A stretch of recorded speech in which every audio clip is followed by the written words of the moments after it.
ہمارے جوان بھی تو شہید ہو رہے ہیں۔ او بابا تیرے جوانوں نے پیٹی اسی لیے باندھی ہے، تنخواہ اسی کے لے رہے ہیں کہ اس نے ملک کی سلامتی کے لیے لڑنا ہے۔ تم اپنے خون کا میرے اوپر کیا احسان ڈالتے ہو؟ تم میرے خون پسینے کے ٹیکس سے اسی بات کی نہیں تو تنخواہ لے رہے ہو، لیکن ہمیں کہتے ہو کہ تم لشکر نکالو، تم اسلحہ لے کر مسلح گروہوں کے خلاف لڑو۔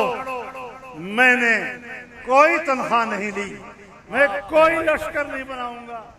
اگر سیاست کرنی ہے تو وردی اتار کر آئیے، الیکشن میں حصہ لیجئے، پتہ چل جائے گا کہ وردی والے کو لوگ کیا ووٹ دیتے ہیں۔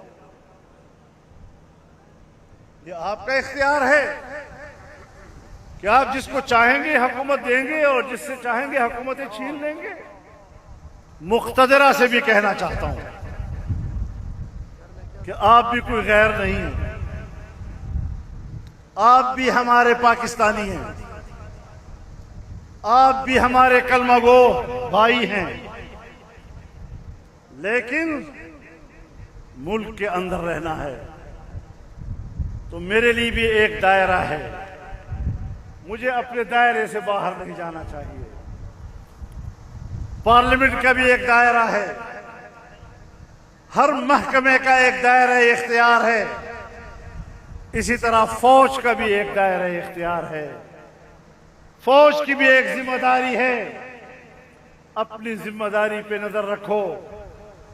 ملک اجڑ رہا ہے، خیبر پختونخوا میں آج کوئی حکومت نہیں ہے، اور میں وہاں سے آیا ہوں۔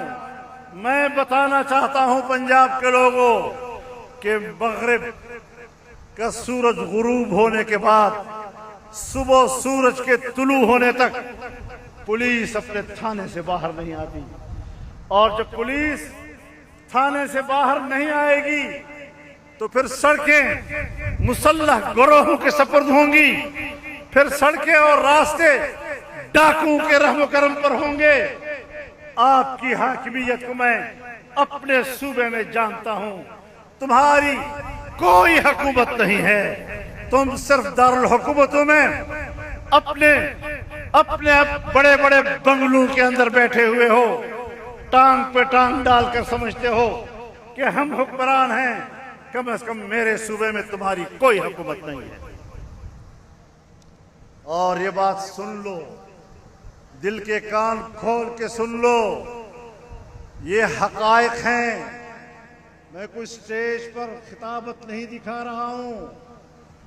بلوچستان میں، بلوچ علاقوں میں بغاوتیں تھیں، پورا بلوچ علاقہ پاکستان کے اختیار سے نکل چکا تھا، آج بھی وہاں پر پاکستان حکومت کی کوئی رٹ موجود نہیں ہے، لیکن ہم تو بلوچ علاقے کو رو رہے تھے، اب تو پشتون علاقہ بھی خون میں نہا رہا ہے۔ پشتون علاقے میں ہم نے 2-3 دن کے اندر 50 سے زیادہ لاشیں وصول کی ہیں۔ ہم نے بازاروں میں ایک ہی کام کیا کہ اپنے پیاروں کے لیے کفن خرید سکیں، ہم نے صرف ایک ہی کام کیا کہ اپنے پیاروں کے جنازے پڑھ سکیں۔ یہ کیا پاکستان کی عوام کی قسمت میں ہے کہ ہم نے یہاں پر خون دے کر وقت گزارنا ہے؟ نہ میرا بچہ اسکول پڑھنے کے لیے گھر سے باہر نکل سکتا ہے، نہ میرے صوبے کا غریب انسان روزی مزدوری کے لیے گھر سے باہر جا سکتا ہے، اور اگر گھر سے باہر نکلتا ہے وہ اپنے آپ کو محفوظ نہیں سمجھتا۔ پھر کہتے ہیں، اور مقتدرہ سے بھی کہنا چاہتا ہوں کہ آپ بھی کوئی غیر نہیں ہیں، آپ بھی ہمارے پاکستانی ہیں، آپ بھی ہمارے کلمہ گو بھائی ہیں، لیکن ملک کے اندر رہنا ہے تو میرے لیے بھی ایک دائرہ ہے، مجھے اپنے دائرے سے باہر نہیں جانا چاہیے۔ پارلیمنٹ کا بھی ایک دائرہ ہے، ہر محکمے کا ایک دائرہ اختیار ہے، اسی طرح فوج کا بھی ایک دائرہ اختیار ہے۔ فوج کی بھی ایک ذمہ داری ہے، اپنی ذمہ داری پہ نظر رکھو۔ ملک اجڑ رہا ہے، خیبر پختونخوا میں آج کوئی حکومت نہیں ہے، اور میں وہاں سے آیا ہوں۔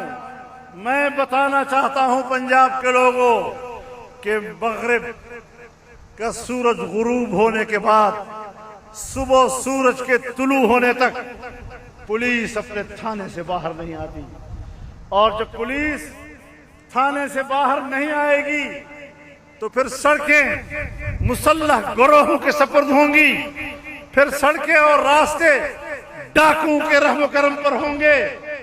آپ کی حاکمیت کو میں اپنے صوبے میں جانتا ہوں، تمہاری کوئی حکومت نہیں ہے، تم صرف دارالحکومتوں میں اپنے بڑے بڑے بنگلوں کے اندر بیٹھے ہوئے ہو، ٹانگ پہ ٹانگ ڈال کر سمجھتے ہو کہ ہم حکمران ہیں۔ کم از کم میرے صوبے میں تمہاری کوئی حکومت نہیں ہے۔ اور یہ بات سن لو، دل کے کان کھول کے سن لو، یہ حقائق ہیں۔ میں کوئی سٹیج پر خطابت نہیں دکھا رہا ہوں۔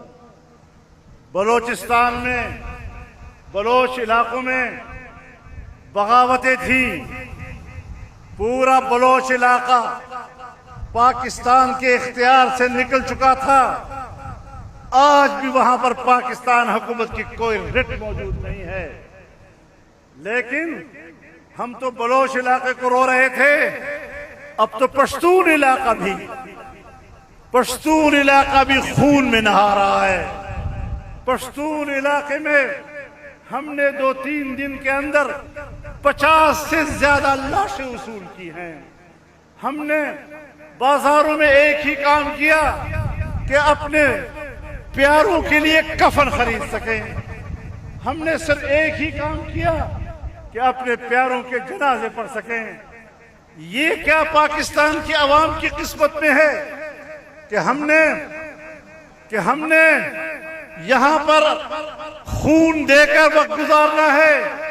نہ میرا بچہ اسکول پڑھنے کے لیے گھر سے باہر نکل سکتا ہے، نہ میرے صوبے کا غریب انسان روزی مزدوری کے لیے گھر سے باہر جا سکتا ہے، اور اگر گھر سے باہر نکلتا ہے وہ اپنے آپ کو محفوظ نہیں سمجھتا۔ پھر کہتے ہیں ہمارے جوان بھی تو شہید ہو رہے ہیں۔ او بابا، تیرے جوانوں نے پیٹی اسی لیے باندھی ہے، تنخواہ اسی کے لے رہے ہیں کہ اس نے ملک کی سلامتی کے لیے لڑنا ہے۔ تم اپنے خون کا میرے اوپر کیا احسان ڈالتے ہو؟ تم میرے خون پسینے کے ٹیکس سے اسی بات کی نہیں تو تنخواہ لے رہے ہو، لیکن ہمیں کہتے ہو کہ تم لشکر نکالو، تم اسلحہ لے کر مسلح گروہوں کے خلاف لڑو۔ میں نے کوئی تنخواہ نہیں لی، میں کوئی لشکر نہیں بناؤں گا۔ تم چلے جاؤ گے، تم میری سرزمین کو آنے والی نسلوں تک ذاتی دشمنیوں کی طرف دھکیل رہے ہو، ہمیشہ کے لیے قتل و غارت گری کی طرف دھکیل رہے ہو۔ یہ سیاست کسی اور کو سمجھاؤ، یہ ہمیں مت سمجھایا کرو۔ آپ نے اگر سیاست کرنی ہے تو وردی اتار کر آئیے، الیکشن میں حصہ لیجئے، پتہ چل جائے گا کہ وردی والے کو لوگ کیا ووٹ دیتے ہیں۔ یہ آپ کا اختیار ہے کہ آپ جس کو چاہیں گے حکومت دیں گے اور جس سے چاہیں گے حکومتیں چھین لیں گے۔